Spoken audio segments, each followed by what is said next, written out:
सबसे पहले इस वक्त की बड़ी खबर आपको बता दें, महाराष्ट्र से है। महाराष्ट्र के कोल्हापुर में बस में आग लगी है और आग लगने से एक यात्री की जलकर मौत की खबर सामने आ रही है। देखिए आप तस्वीर।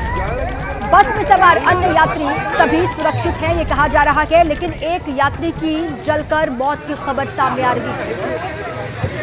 महाराष्ट्र के कोल्हापुर से ये खबर है, बस में आग लगी और ये हादसा यहाँ पर हो गया, जिसकी तस्वीरें आई हैं आपको दिखा रहे हैं। आग लगने की वजह से एक यात्री की जलने से मौत हो गई। बस में सवार अन्य जो यात्री वो सेफ बताए जा रहे हैं। बेलगांव से पुणे ये बस जा रही थी। अब कैसे आग लगी, क्या वजह हो सकती है, इसकी डिटेल्स आनी बाकी, लेकिन वहां से जो तस्वीर सामने आई है बस में आग लगने की, वो आपको हम दिखा रहे हैं। ये देखिए किस तरीके से पूरी बस धू-धू करके जलती हुई आग की लपटों को आप देख रहे हैं। महाराष्ट्र के कोल्हापुर से यह खबर, बस में सवार अन्य सभी यात्री सुरक्षित हैं, लेकिन एक यात्री की जलने की वजह से मौत हो गई। आसपास लोगों की आवाजों को आप सुन रहे हैं। कहा यह जा रहा है कि बेलगांव से पुणे की ओर ये बस जा रही थी। एक और खबर, जहां महाराष्ट्र के संगमनेर में जमकर हंगामा हुआ। जयश्री थोरात पर दिए गए बयान पर बवाल हो गया। कांग्रेस कार्यकर्ताओं ने कार में आग लगाई। पूर्व सांसद सुजय पाटिल ने ये सभा बुलाई थी। सभा में एक नेता ने विवादित बयान दे दिया और उसके बाद ये सभा पूरी तरीके से इसकी शक्लो सूरत बदल गई। जयश्री थोरात, कांग्रेस कार्यकर्ताओं ने कार में आग लगाई। एक बयान के बाद गुस्सा इतना फूटा कि तमाम समर्थकों ने मिलकर के आगजनी की, तोड़फोड़ की। बैकग्राउंड में जो आवाजें सुनाई दे रही हैं, साफ तौर पे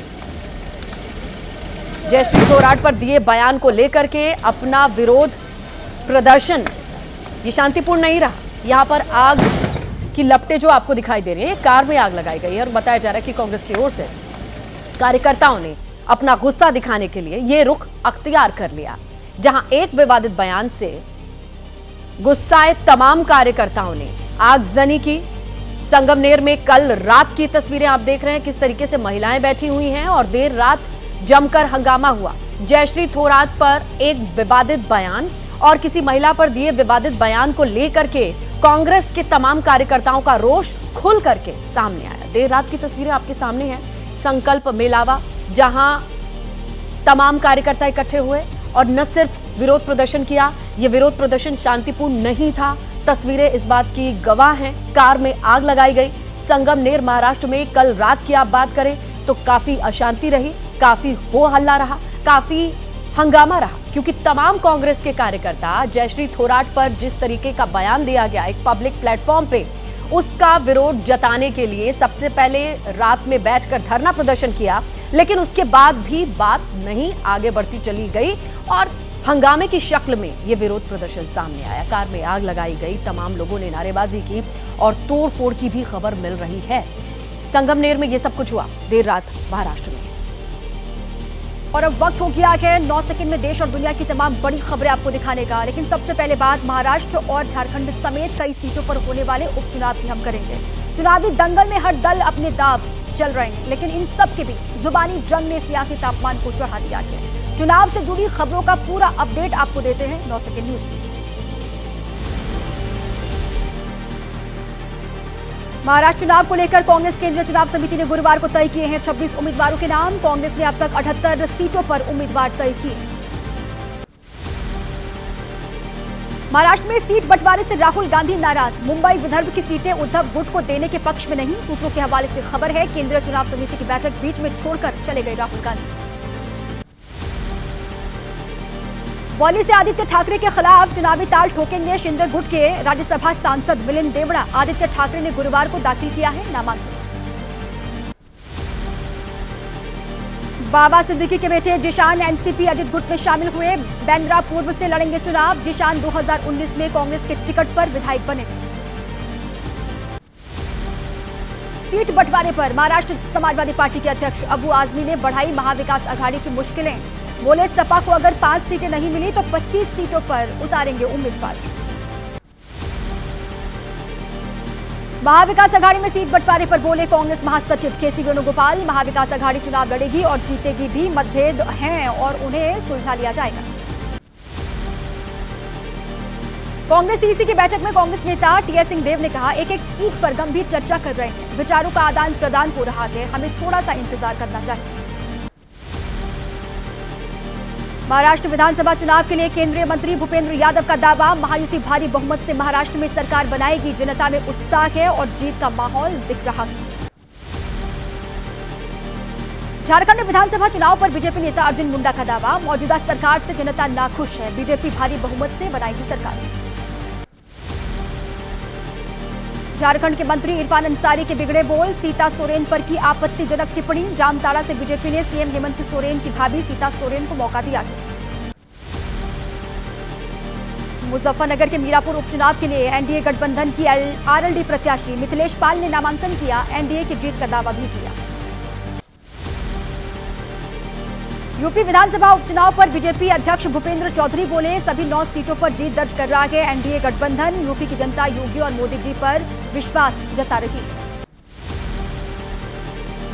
यूपी कांग्रेस अध्यक्ष अजय राय ने उपचुनाव में किया जीत का दावा, बोले इंडिया गठबंधन के प्रत्याशियों को जिताएंगे, ये दिलाएंगे अत्याचार, अन्याय, जंगल राज वाली सरकार से मुक्ति।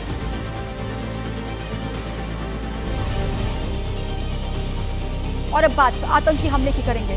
आतंकियों की कायराना करतूत की वजह से देश के 3 जवान शहीद हो गए हैं। खास बात यह है कि आतंकियों ने इस बार उस इलाके में हमले को अंजाम दिया है जहां पिछले 30 सालों में कोई आतंकवादी हमला नहीं हुआ। पूरी अपडेट आपको देते हैं 9 सेकंड न्यूज में। बारामूला में सेना का सर्च ऑपरेशन, आतंकियों को तलाश रही है सेना। बारामूला में हुए आतंकी हमले में 3 जवान शहीद हुए थे, 2 पोर्टर की मौत हुई थी।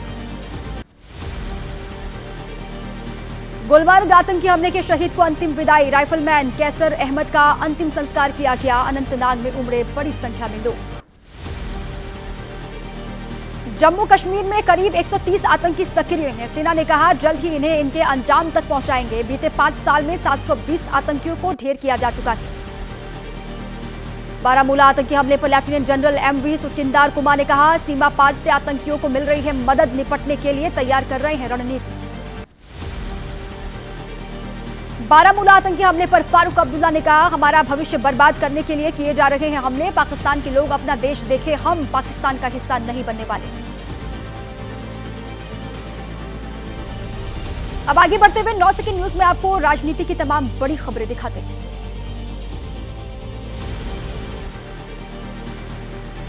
मथुरा में आरएसएस की बैठक का दूसरा दिन है, मोहन भागवत का भी हो सकता है संबोधन, समाज में शांति का भाव, परस्पर सौहार्द और संघों के कामों की होगी चर्चा। दिल्ली के पूर्व मुख्यमंत्री अरविंद केजरीवाल पर पदयात्रा के दौरान हुआ हमला, विकासपुरी में निकाल रहे थे पदयात्रा और इसी दौरान दिल्ली के पूर्व सीएम पर हमला हुआ। अरविंद केजरीवाल पर पदयात्रा के दौरान हमला, सीएम आतिशी ने जारी की तस्वीर, कहा सोशल मीडिया पर आरोपी का नाम रोहित सेहरावत है, बीजेपी का गुंडा है। आम आदमी पार्टी के सांसद संजय सिंह ने लगाया आरोप, अरविंद केजरीवाल पर बीजेपी के लोगों ने करवाया हमला, अगर अरविंद केजरीवाल के साथ कुछ भी गलत होता है तो इसके लिए बीजेपी होगी जिम्मेदार। बीजेपी नेता विजेंद्र गुप्ता ने कहा, आम आदमी पार्टी के नेताओं के बीच फ्रस्ट्रेशन और डर का माहौल है, आम आदमी पार्टी दिल्ली की जनता को ब्लैकमेल करने की कोशिश कर रही है। समाजवादी पार्टी के राष्ट्रीय अध्यक्ष अखिलेश यादव ने केजरीवाल पर हुए हमले की निंदा की, उन्होंने कहा कि यह हमला किसने करवाया होगा यह कहने की आवश्यकता नहीं है, हिंसक होना हारने की निशानी। सुप्रिया सुले ने एक्स पोस्ट करके कहा, भारत में राजनीतिक हिंसा की कोई जगह नहीं है, सभी नेताओं की सुरक्षा सुनिश्चित होना जरूरी है। बिहार के कटिहार में केंद्रीय मंत्री गिरिराज सिंह के खिलाफ कोर्ट में परिवाद दायर हुआ है। गिरिराज सिंह, बांग्लादेशी घुसपैठ समेत अन्य मुद्दों पर एआईएमआईएम के नेताओं ने आपत्ति जाहिर की है। अब आइए 9 सेकंड न्यूज में आपको देश के अलग अलग हिस्सों की तमाम बड़ी खबरें दिखाते हैं। राष्ट्रपति द्रौपदी मुर्मू के 2 दिवसीय छत्तीसगढ़ दौरे का आज दूसरा दिन है। आईआईटी भिलाई के चौथे दीक्षांत समारोह में होंगी शामिल। आज आईआईटी जोधपुर का 10वां दीक्षांत समारोह है। उपराष्ट्रपति धनखड़ होंगे मुख्य अतिथि और पहली बार 1000 से ज्यादा छात्रों को दी जाएंगी डिग्रियां और मेडल। जयपुर को भजनलाल सरकार की बड़ी सौगात, मुख्यमंत्री भजनलाल शर्मा नए एयरपोर्ट टर्मिनल का करेंगे उद्घाटन, कल से शुरू होगी उड़ान। बाबा सिद्दीकी हत्याकांड का एक आरोपी लुधियाना से गिरफ्तार हुआ है। मुंबई पुलिस ने स्थानीय पुलिस के साथ मिलकर की कार्रवाई, पकड़ा गया सुरजीत कुमार नाम का आरोपी। सलमान खान और लॉरेंस बिश्नोई मामले पर बोले किसान नेता राकेश टिकैत, समाज से जुड़ा हुआ है ये मामला, हीरो को मंदिर जाकर मांग लेनी चाहिए माफी। ज्ञानवापी केस में वाराणसी कोर्ट से हिंदू पक्ष को बड़ा झटका लगा, नहीं होगा पूरे परिसर का सर्वे, फैसले के खिलाफ हाईकोर्ट जाएगा हिंदू पक्ष। झारखंड के पूर्व सीएम मधु कोड़ा को सुप्रीम कोर्ट से राहत नहीं मिली, विधानसभा चुनाव लड़ने की उम्मीद खत्म हो चुकी है। कोयला घोटाला केस में 3 साल की सजा हुई है। नोएडा प्राधिकरण की बोर्ड बैठक आज, स्पोर्ट्स सिटी तथा किसानों को 5% भूखंड समेत कई प्रस्तावों पर लग सकती है मुहर, कम ऊंचाई के भवनों में लिफ्ट लगाने का प्रस्ताव। 28 अक्टूबर से अल्बानिया में सीनियर विश्व कुश्ती चैंपियनशिप, केंद्रीय खेल मंत्री मनसुख मंडाविया ने कहा मेडल लेकर आए भारतीय खिलाड़ी।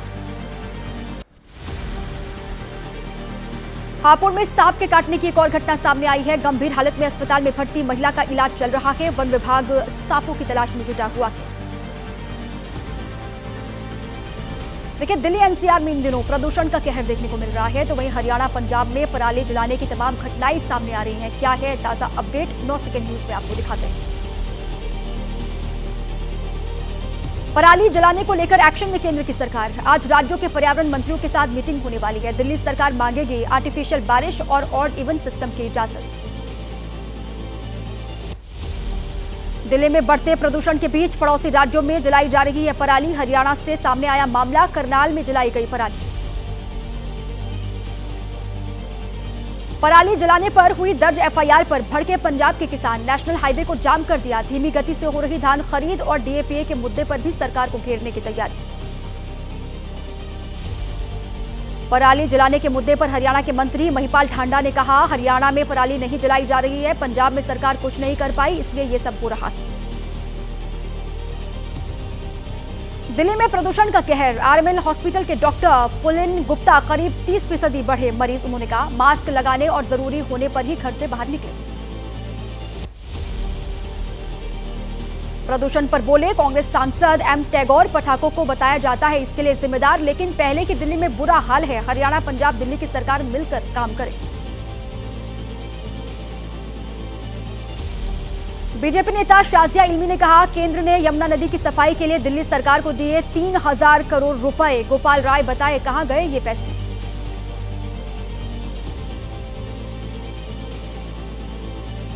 चक्रवाती तूफान दाना ओडिशा के तट से टकराने के बाद कमजोर पड़ चुका है। तूफान के चलते कई जगहों पर बारिश देखने को मिल रही है। क्या है अपडेट, आपको देते हैं 9 सेकंड में पूरी जानकारी।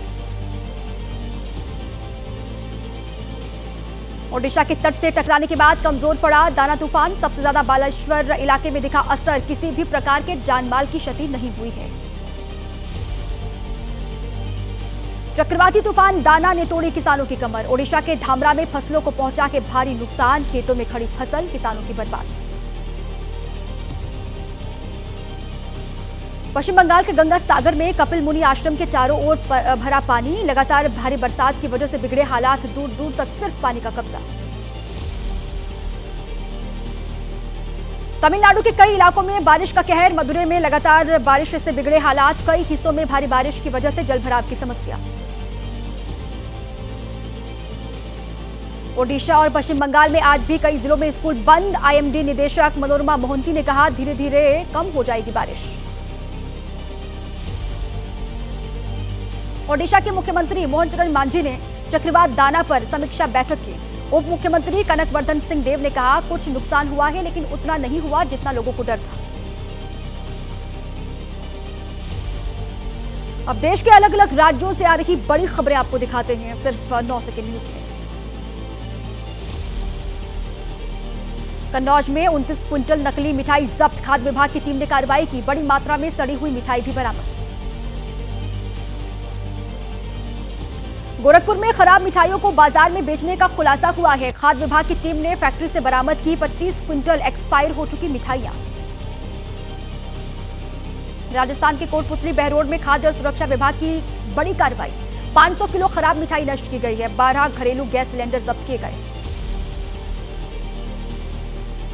यूपी में दीपावली से पहले खाद्य विभाग का एक्शन। बुलंदशहर में नकली पनीर बनाने वाले प्लांट का खुलासा किया गया। केमिकल मिला 4000 लीटर दूध बरामद किया गया। जालौर में खाद्य और सुरक्षा विभाग की टीम की कार्रवाई। एक मिष्ठान भंडार के गोदाम से 240 किलोग्राम मिलावटी मावा जब्त किया गया। कार्रवाई के बाद मिठाई दुकानदारों में हड़कंप मचा। यूपी के बलिया में खाद्य सुरक्षा विभाग की टीम की बेसन की अवैध फैक्ट्री पर छापेमारी। करीब 41 बोरियों में रखा बेसन सीज किया गया। फैक्ट्री से मिला मिलावट के लिए रखा गया सामान। दीपावली और छठ पूजा के दौरान रेलवे का इंतजाम। इस बार चलाई जाएंगी सबसे अधिक स्पेशल ट्रेनें। 1,70,000 से अधिक अतिरिक्त बर्थ का इंतजाम किया गया।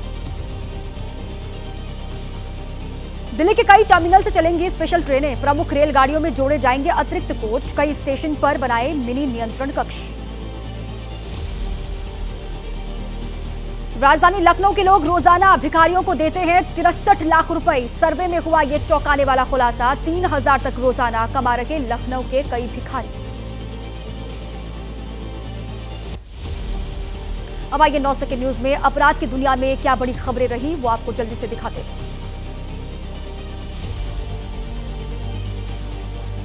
दिल्ली की वांटेड लेडी डॉन अनु धनखड़ नेपाल बॉर्डर से गिरफ्तार हो चुकी है। भारत नेपाल सीमा पर अरेस्ट किया गया। लखीमपुर खीरी के पास ये गिरफ्तारी हुई है। गुजरात के अहमदाबाद में पकड़े गए 51 बांग्लादेशी। करीब 200 संदिग्धों से भी हो रही है पूछताछ। जांच के दौरान मिले फर्जी दस्तावेज। आतंकी पन्नू के खिलाफ एनआईए की जांच। सूत्रों के मुताबिक पन्नू की 3 संपत्ति कुर्क की गई है। चंडीगढ़ में 1 और अमृतसर में भी 1 संपत्ति को कुर्क किया गया। दिल्ली पुलिस की स्पेशल सेल ने लॉरेंस बिश्नोई गैंग से जुड़े 7 शूटर्स को किया गिरफ्तार। सुनील पहलवान नाम के शख्स की हत्या की कोशिश नाकाम। सभी आरोपी कई गंभीर वारदातों को अंजाम दे चुके। लॉरेंस गैंग को लेकर बड़ा खुलासा हुआ है। टारगेट किलिंग के जीपीएस ट्रैकर का वो इस्तेमाल करते हैं। गाड़ी में लगे जीपीएस से ट्रैक किया करते थे। पुणे में गाड़ी से मिला 138 करोड़ का सोना। पुलिस ने आयकर विभाग को सौंपा ये गोल्ड। सूत्रों के मुताबिक एक लॉजिस्टिक कंपनी गोल्ड ला रही थी।